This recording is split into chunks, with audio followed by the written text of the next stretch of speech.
రక్తదానం చేయడం వల్ల ప్రాణదాతలుగా నిలుస్తామని ఎస్ఐ రియాజ్ పాషా అన్నారు. మహబూబాబాద్ జిల్లా కార్ల మండలంలోని జీవంచిపల్లి గ్రామంలో జై భీమ్ యూత్ ఆర్గనైజేషన్ ఆధ్వర్యంలో మెగా రక్తదాన శిబిరాన్ని నిర్వహించారు. తలసేమియా వ్యాధిగ్రస్తులకు విజయశ్రీ బ్లడ్ బ్యాంక్ వారి సహకారంతో సుమారు 25 మంది బ్లడ్ డొనేషన్ చేశారు. సంవత్సరానికి 3 నుండి 4 సార్లు రక్తం ఇవ్వడం వల్ల మనిషి ఆరోగ్యంగా ఉండడంతో పాటు దేశంలో అత్యవసర సమయంలో రక్తం కొరతతో బాధపడే వారి ప్రాణాలకు రక్షణగా నిలుస్తామని తెలిపారు. ప్రతి ఒక్కరూ రక్తదానాన్ని ప్రోత్సహించే విధంగా అవగాహన కల్పించాలని ఆయన కోరారు.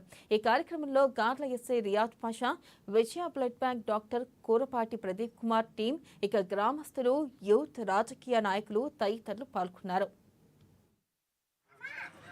ఈరోజు జీవంజిపల్లి గ్రామంలో తలసేమియా వ్యాధిగ్రస్తులకు ఎవరైతే ఉన్నారో బ్లడ్ డొనేషన్ క్యాంప్ ఏర్పాటు చేసినటువంటి మన సహోదరులు అందరికీ, అదేవిధంగా ఈ క్యాంపు వల్ల చాలా మందికి బ్లడ్ అందజేసినటువంటి మన ఆర్గనైజేషన్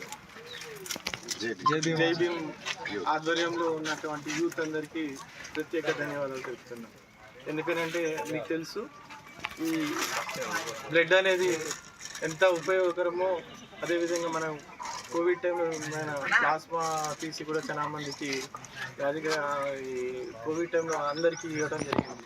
అదేవిధంగా ఇప్పుడు తలసేమియాతో బాధపడే ప్రతి ఒక్కరికి కూడా ఈ డొనేషన్